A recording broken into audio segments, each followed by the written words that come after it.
Thank you all for being here.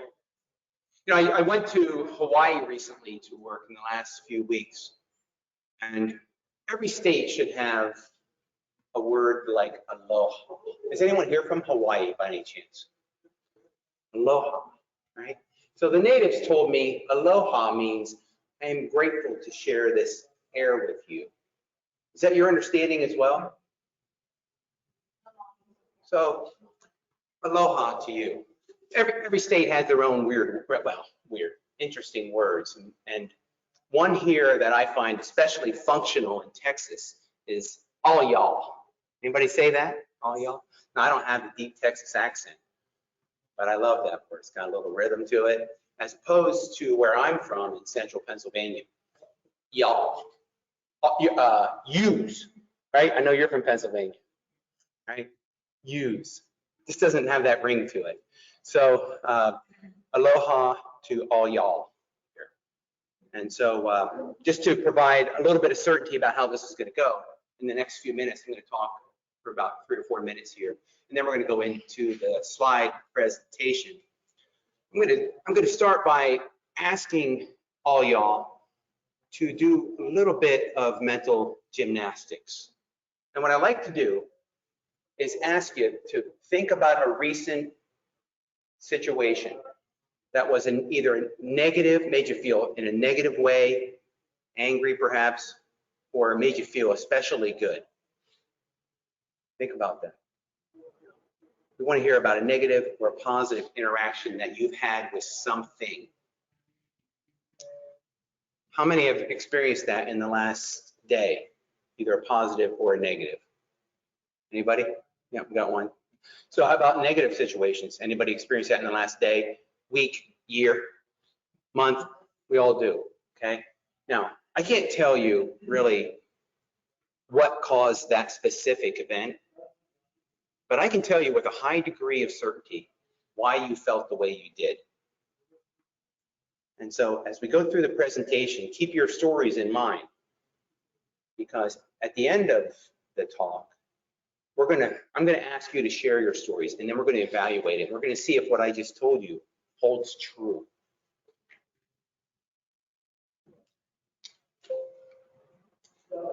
We spend an awful lot of leadership time trying to figure out and manage how people think and understand why people say the things and do the things they do. Wouldn't it be especially nice if we knew how to figure out what makes people tick? Well, thanks to recent advances in neuroimaging, we have a really good idea now of what fires people up and how they get fired up. And so we now have the framework for a new leadership model. We used to manage people with the carrot and stick method. What I'm going to show you today is an alternative to that, and it's a much more effective alternative. It allows you to motivate people, change the way they think, and get them in a state which they call in the neuroscience world a toward state. It's when people are motivated. It's when they really want to help you do something. And it works with customers, works with colleagues, co-workers, you get it. So someone asked me when they first walked in, like, are you a psychiatrist? And I said, no. Basically, I'm a service guy. I've been a service guy, I've been a road guy for 18 years. And I am a neuro geek though, mostly because of my experiences in the service world. I used to be a biomed, did field service work. I'm a neuro geek, and I'm a student of Dr. David Rock and the Neuro Leadership Institute in New York City. The Neuro Leadership Institute is dedicated to better understanding the brain, the neuroscience of the brain. And David Rock has amassed, and his neuroscientists have amassed research and papers that have come up with a method, a leadership model that, if we are aware of it, will help us change the way we motivate people, customers especially. And it leads to better service outcomes. At Calyx, we've implemented the SCARF model that I'm going to introduce you to here in a bit, and it's made such a difference in how we deliver our service. Our people are more motivated. They have a growth mindset. They are smarter. They know when to do certain things. So, for example, troubleshooting in the morning when your prefrontal cortex is clear. All that makes a difference in what we do.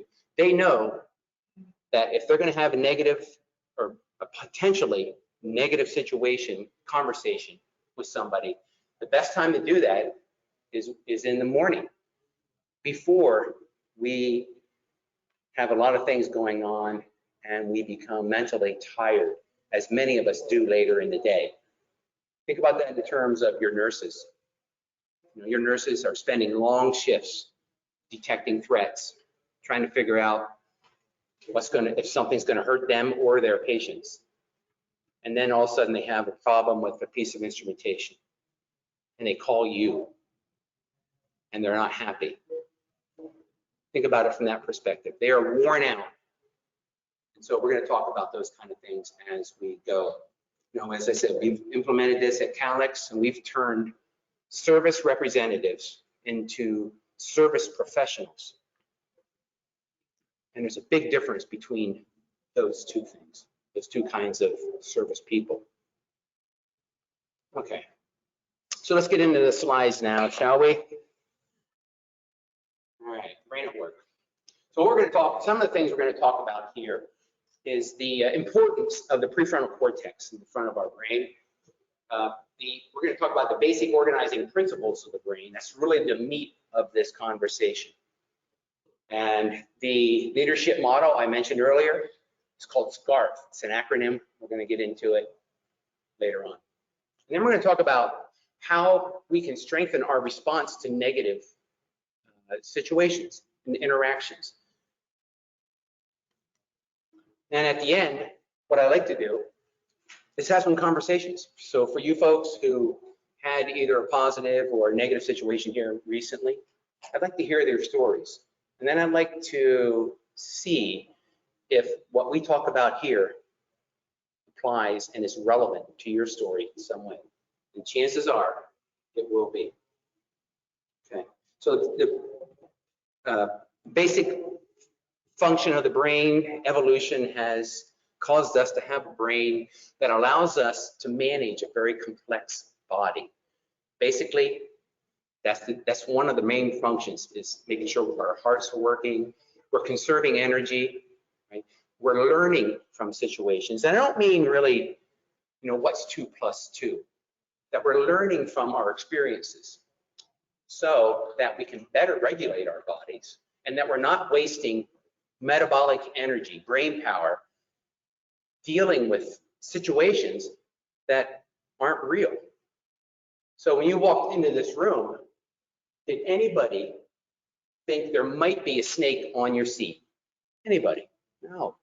You didn't have to spend any brain power doing that. You did that below the level of awareness. You eliminated the possibility that there's some kind of animal in here that might hurt you, because it just doesn't happen in this kind of environment. That's a very simplistic example, but it happens every day, and it happens below our consciousness. Almost everything we do happens below our consciousness. The things that bubble up in the form of stress, and those are the things we must pay attention to. Our body is saying, this is so important, you've got to do something about it, and that it manifests itself as stress. The other thing we do is we select. We go back in, our brain goes back into the memories, pieces together situations that it's experienced before, and says, yep, this makes some sense. We need to do something about it. Your body needs to react in a certain way. So basic fundamental functions there. We'll talk more about that in a bit and how they apply. So why do we do and say the things we do? And it has to do, a lot of it has to do with our limbic system. It's the right center part of our brain. It's basically the grand central station of our emotions. So if we get fired up in a negative way, or even in a positive way, it's coming from the middle of our brain, and it's manifesting itself either if it's a threat as a negative situation, a threat, or a positive situation as a reward, and then we're motivated to move toward it. And our customers react the same way as well. Interesting thing about this, and we're going to get into it in the next slide, is that the amygdala here and the pituitary gland is basically the fire alarm for the brain. Most of the neurons in the amygdala are there to detect negative things in some way, smells, situations, sounds that might be dangerous.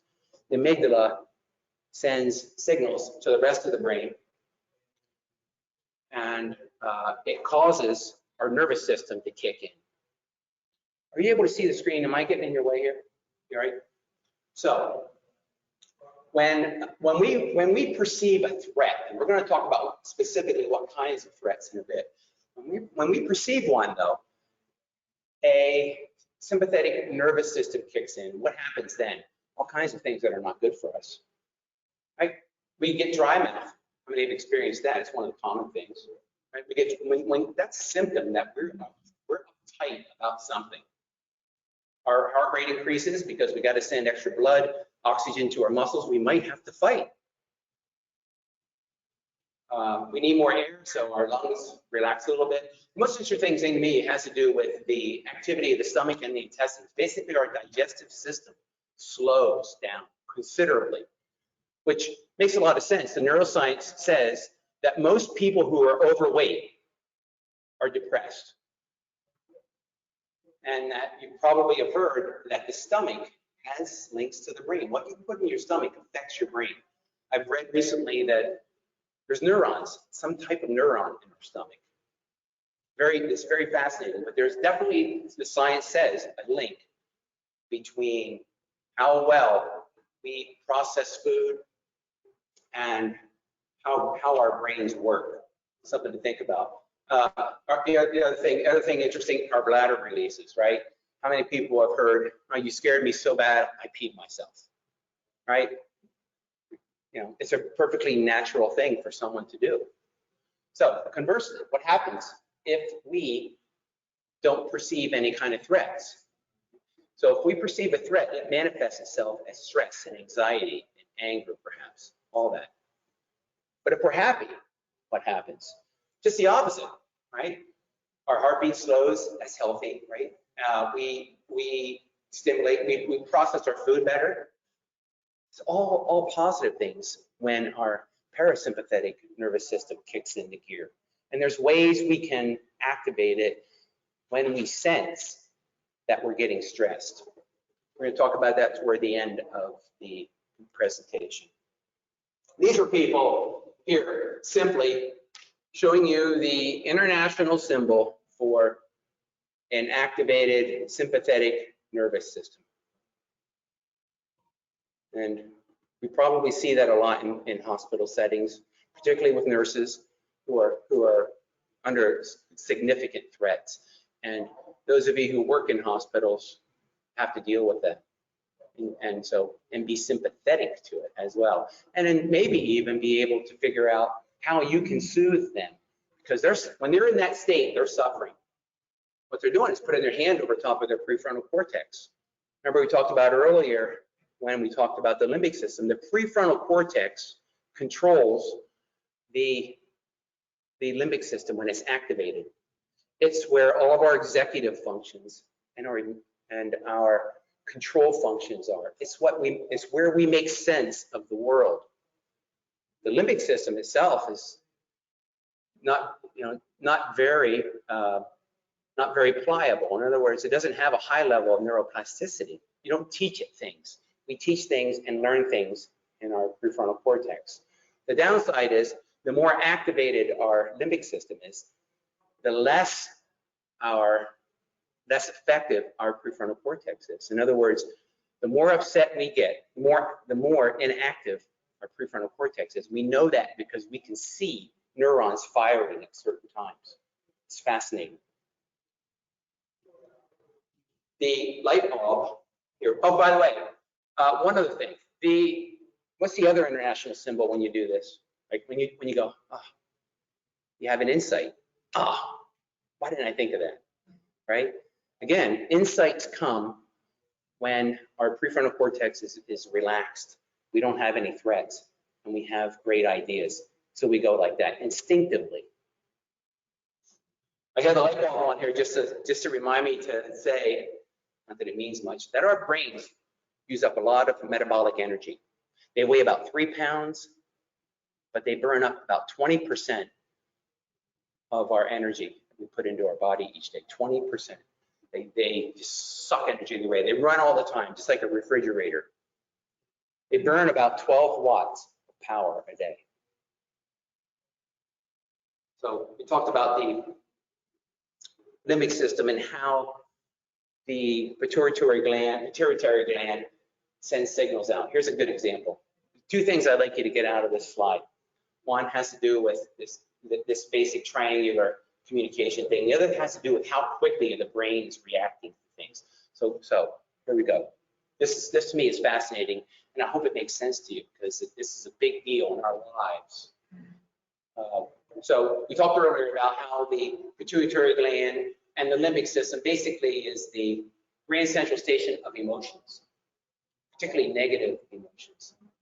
Pituitary gland in this picture has detected a threat. And so it sends immediately signals out to the rest of the brain saying threat, threat, threat, prepare. The rest of the brain, don't forget, it's being regulated, right?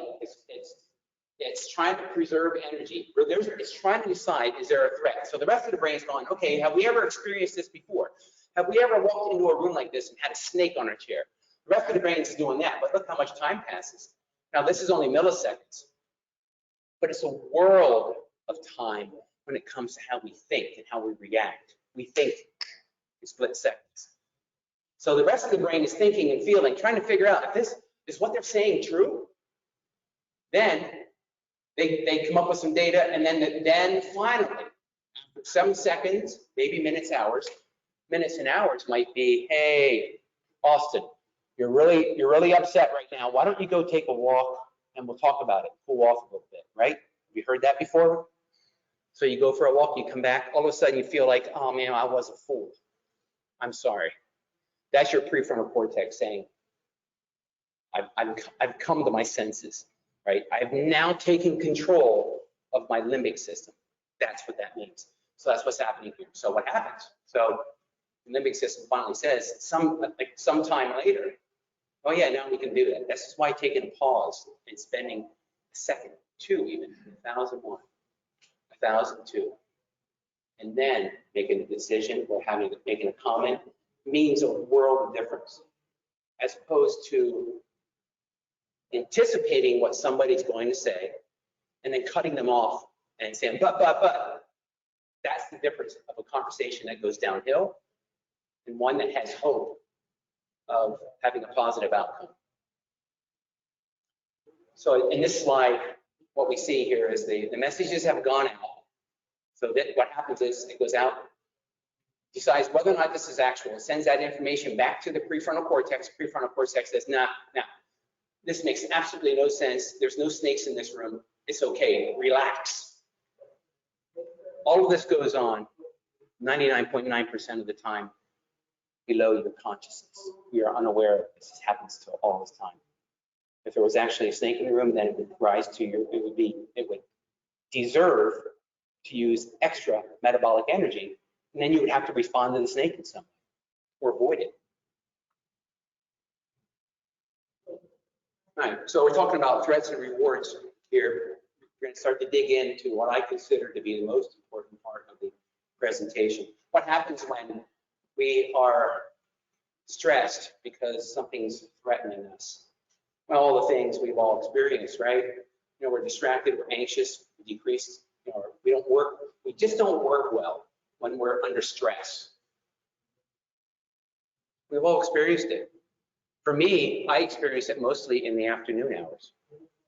I've spent my morning dealing with all the things I need to do, all the executive level things, scheduling, having phone calls, talking to customers, working with colleagues. Right? By the afternoon, I need to do things where I don't have to use my executive functions as much, maybe clearing my email out or even exercising.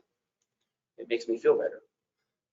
Understanding when we do things best is very important.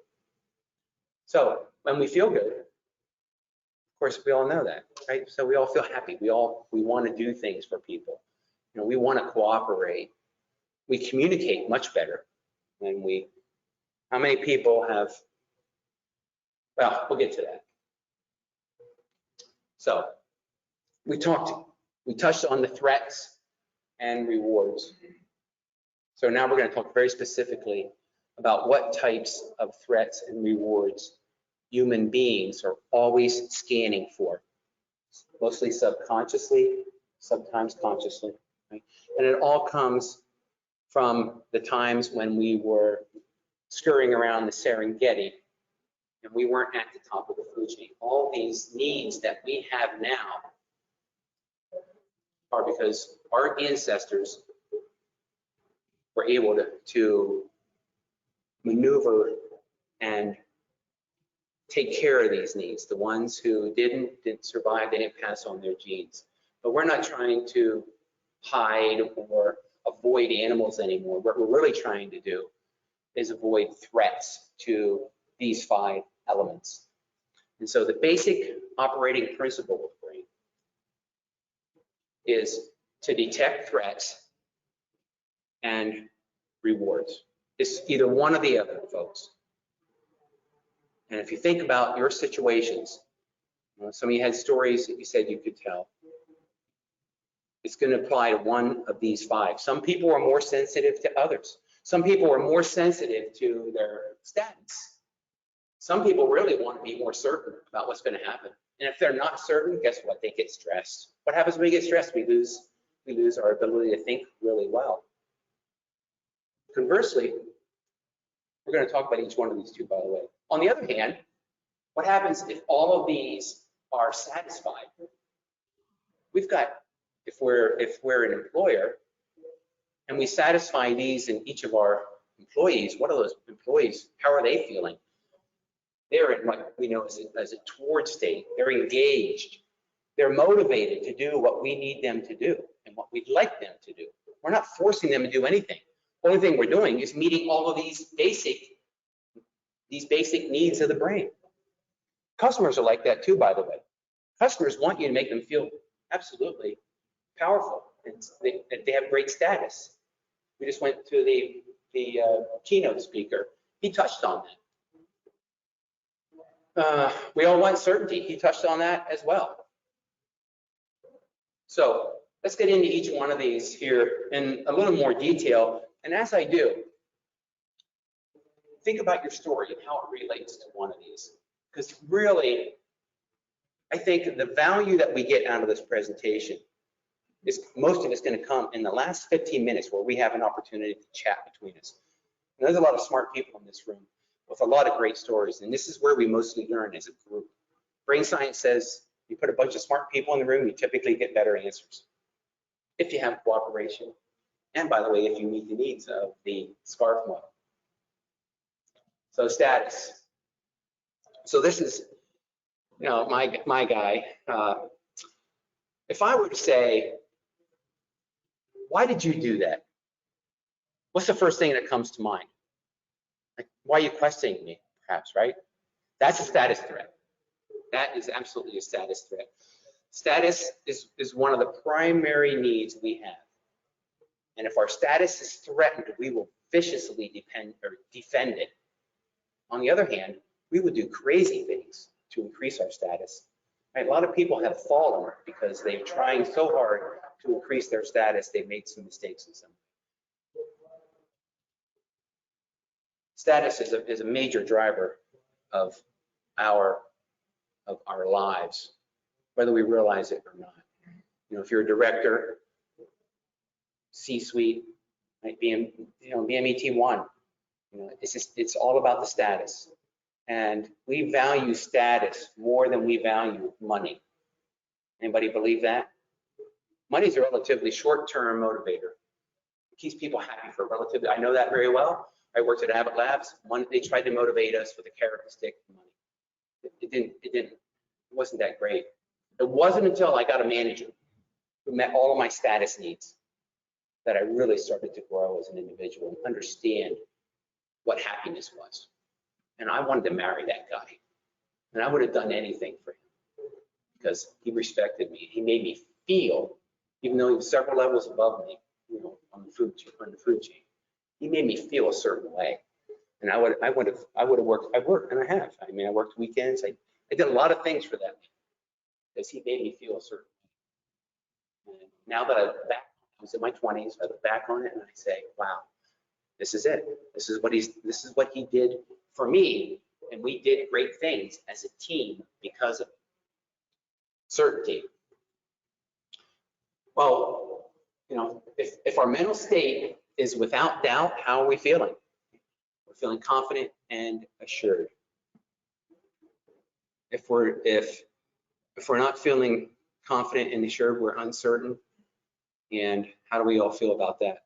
Right? Certainty is another big driver, and it happens a lot now, particularly in hospital system with the mergers. So I was in a hospital system that just happened to be in there the day they announced they would be having a press conference when not announce a merger with another hospital system, big hospital system. And those guys were clearly stressed that day. They didn't know what to expect. They weren't sure what was going to happen. Right? That's an uncertainty that is a real life situation. We have uncertainty all the time, and it stresses us. So another big driver of our behavior. We need to have and establish expectations. I tried to do that when you folks first walked in, and I said, let me tell you with some certainty, to give you some certainty of what we're going to do for the next few minutes. And so you might not have recognized that, but subconsciously, at least some of you might have gone, oh yeah, okay, that's good. It's good that I know that in the next 5 minutes, I don't have to listen to this guy talk, even though you actually do. So this is one of the big drivers, and establishing expectations is critical as leaders. We've got to tell our people, got to tell our customers what they can expect. And so if they get it, or if they don't, if they think they know what they can expect and don't get it, that becomes a fairness issue. We're going to talk about this in a bit. So don't we all also want freedom, autonomy?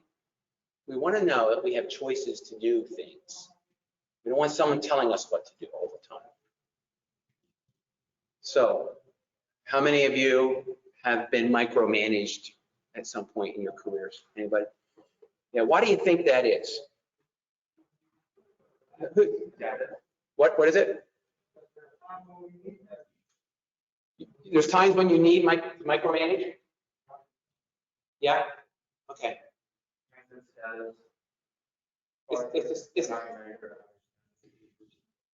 Yep. We micromanage when we have uncertainty in our people. We want to do what we can to be certain of the results. That's how they tie together. We'll talk about this more. I don't want to get in the weeds of it too much here, but I love that, man. This is where the value comes from. Thank you. Thank you. Yep. So anyhow, autonomy. I haven't quite finished there yet, but even simple things make the biggest world of difference in our lives. So for example, at Calyx, we do most of our work in the field. When the guys are working in-house, we don't have a specific time that they have to come to work. Why is that? Well, we've learned that guys were coming to work stressed, right? They felt like they had to be there at a certain time. So we eliminated that time. And guess what? The stories we hear now tell us that they can go through their mornings in a more relaxed way. They can have more quality time with their kids. They're not uptight with their wives because they got to get out the door and drive. You see, it doesn't matter if they get to work 15 minutes, half hour late. It doesn't matter. They just stay a little longer. They know that, and they take responsibility for that freedom that they have. We trust that they will. And in exchange, what do? They're happier. They come to work happier because they haven't stressed to get out. How many people have I used to work in a factory before I went to college. If I didn't check in at 6 a.m. on the time clock, I was docked. And if I did that 3 times, I could lose my job. That's not autonomy, and that's what makes people uptight. You know, I know that some of you might be thinking there's always going to be people that abuse it. That's true. That's another conversation. And let's talk about relatedness. We all want to relate to other people, right? We all feel some comfort that we're in a room with a whole bunch of people that do very similar things as we do. You know, some of us are service folks, some might be sales folks. We're all in the medical related business. We have that relatedness. We like people we can relate to, and we typically view strangers as foes. That's why at happy hour tomorrow night, or even tonight, you'll see people standing around all by themselves, maybe with a drink, just kind of looking. No one will be talking to them, and they won't feel like they can go talk to anybody else. Why is that? They're here to network. Why would you not talk to people? That's because subconsciously they're worried that you might not like me. If I come up and say hi to you, you might go, oh, you know, who the heck are you? How likely is that to happen? It's not. People like friendly people. Yeah. And so we want to be liked, and we view strangers particularly as potential foes. Again, it goes back to when we were scurrying around the Serengeti.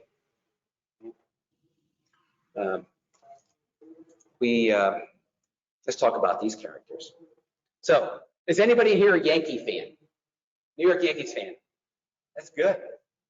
I'm a Red Sox fan, and I think everyone who knows baseball knows the intense rivalry between the Red Sox and the Yankees. So, I'm going to describe, we perceive competitors as foes. We don't like them very much, right? We do our best, but we try.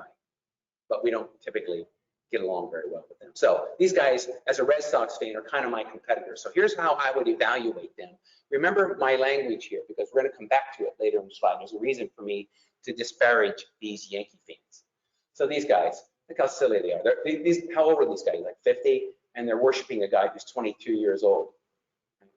Now, they're kind of crazy. They're kind of gone out of control here. This guy's real negative. He's giving them the thumbs down, right? And what's wrong with, what do they all have in common? They all have, you know, they're all Yankee fans. But what do we think of when we think of Yankee fans? Well, if I was in Boston, they would say they're obnoxious. Okay, so that's the way some Red Sox fans would view Yankee fans. All right, remember that, because we're gonna use that as an example later on. So the next one is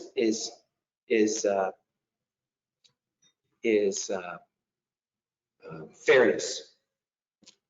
We want equality. And if we don't have equality, we act viciously to it. There's I guess no better example than what happened last summer when groups of people felt like they were being treated unfairly and they didn't have equity and they behaved the way they did. There's people that have died simply because they were being treated unfairly. There's the classic picture of during the Vietnam War. There's a lot more recent ones where the monk set himself on fire in Saigon to protest the unfairness toward his people. We react viciously to acts of unfairness. And again, it comes back during the times scientists say, when we were scurrying around the Serengeti, maybe sharing a meal of some kind. And it wasn't fair, it wasn't fairly shared. And back in those days, if you didn't get your fair share, you might be dead, your family might not. So, but that's still with us today, the sense of fairness. We need fairness in our lives. So here's a slide about, that kind of loops back to the status conversation we had earlier. And it's an interesting slide because we talk about physical pain and the social pain. So if you were, like you, man, I love that tie. Thank you. I really do. That's sharp. I love it. Yeah? I'll tell you what, you look sharp. So what I just did was increase this guy's status. Little bits of dopamine popped into his brain, right? And he felt good. Now, he either felt good and he actually felt good, or subconsciously he said, yeah, this is cool. He actually said it out loud, right? I increased his status. When I did that, that part of his brain lit up. Or that's the pain. If I would say, hey man, that tie's really ugly. I hate that tie, right? I'm attacking you.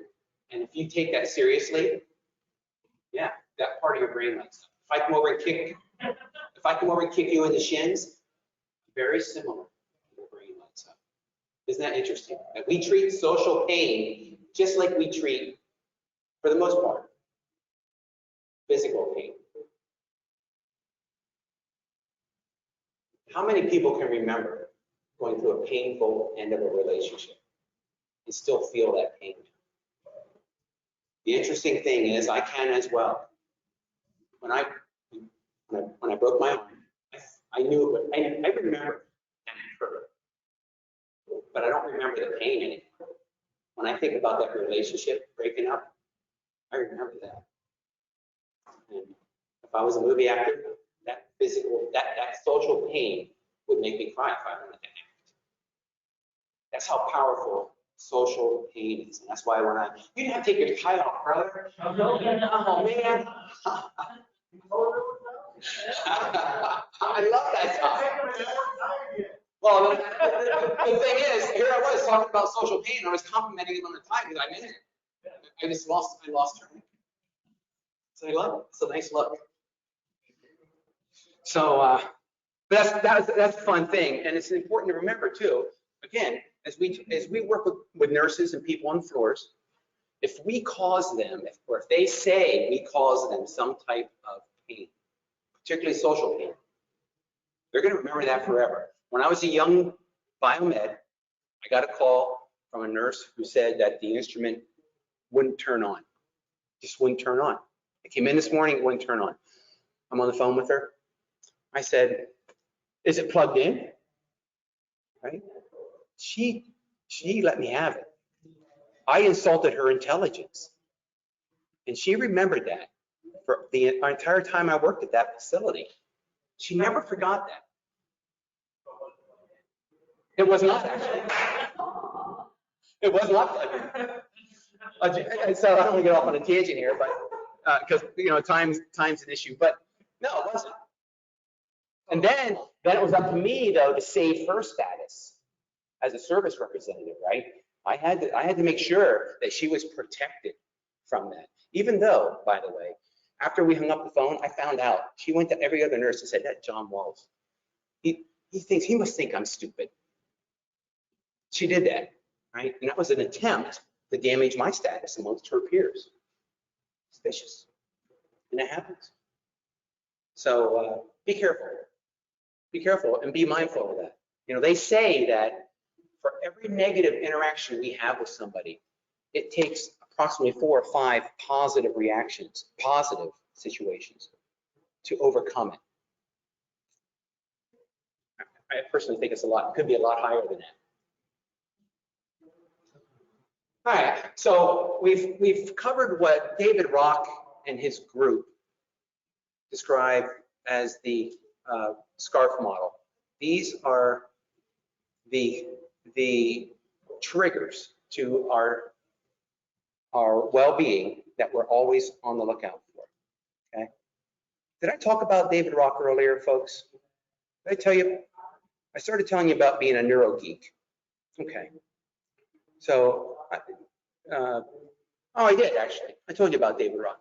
Okay. So the Neuro Leadership Institute. Okay. So I know Austin here actually is very disappointed that I'm not going to talk about test equipment calibration today. He's devastated. Look at it. So anybody who wants to talk about that, I invite you to come by our booth, Calyx Metrology booth. And anybody who comes by and tells us a calibration story of your own, let our guys know, and we'll make sure that you get a copy of David Rock's book, Your Brain at Work. So this is the takeaway.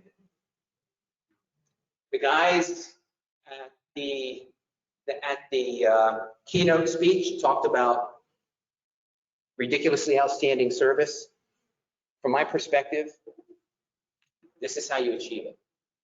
You address each of these with our customers, with our employees, our coworkers, our wives, even our children. Even it's just one of those consistent things in life, and we should take comfort that as diverse and separated as we are in our world these days, that we all have this in common. And so when I go through life, I look at it as a neuro geek from a neuroscience lens, and I look for these things with our people and our customers. And since I've started to do that consistently over the years, we have started to have consistently outstanding service outcomes. And I'm here today because if we can do it, anybody can do it in any setting. All right. So let's suppose that we are threatened in some way, our status is threatened in some way, or we've threatened someone else's status. What's the best way to deal with that? Well, the best way neuroscience says is through either labeling the issue or reappraising the issue in some way. And so labeling is the most effective. When we reappraise the situation, I have a wife, my wife's a teacher, so she's all happy during the summertime, and her friends, when fall comes, she's not all that happy. Although one of them happens to have, I'm from Central Pennsylvania, one of her friends has season tickets to Penn State football. She's thrilled when she has to go back to school. You know why? Because football season starts. So she's happy. She's already reappraised going back to school as a good thing because football's there. It's a very simple method, but we don't practice it enough. And it's really in the habit of repetition where we get really good at these things and we can do them quick. Right? It causes, when we look at reappraising things, we're basically looking at a solution. And again, we talked about the brain and how it tries to conserve energy. Well, it's much easier for us to think about this, to think about problems, than it is to think about solutions. I see that as one of the biggest problems we have in our world. Like, we focus on the problems. Because why? Because it's easier for the brain to process problems. We don't use as much metabolic energy. It's the way we are.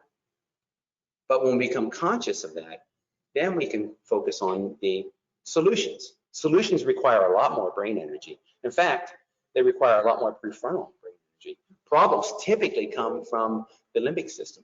They're negative threats. Solutions come from our prefrontal cortex, which has a very limited amount of space and a very limited amount of energy. So if we're going to be solving and we're going to be looking for solutions, we can't have any threats that we're preoccupied with, and we've got to be in a situation where our prefrontal cortex is working for us. And in my personal case, that typically is the mornings. I'm in the morning. If Austin here calls me and he's got an issue of some kind, I'm going to do my best to talk with him in the morning because I know that's when I'm at my best. That's when my brain is working. This is a terrible time for me to have a presentation like this. Right? And incidentally, it's not a good time for you folks either.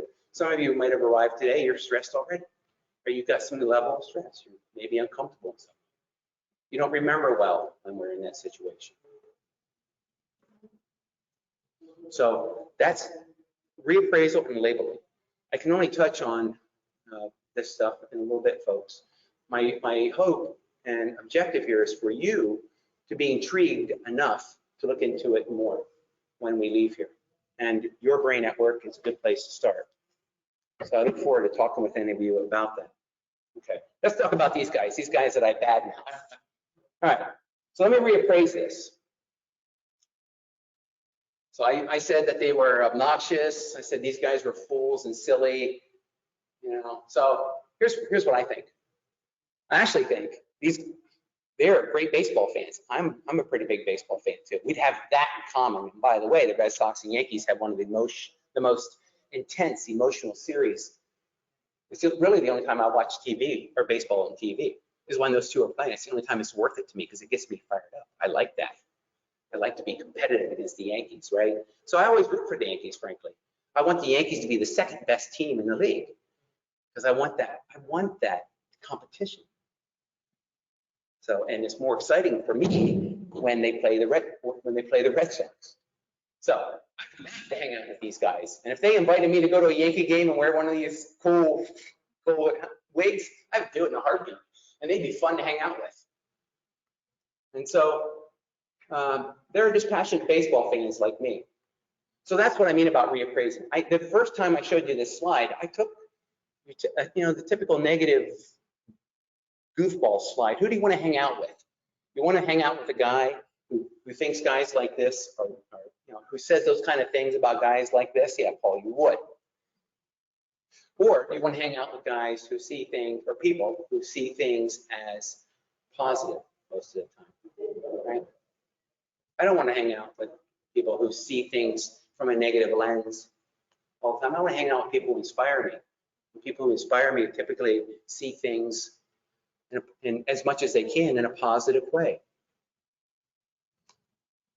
And so we're at the end now.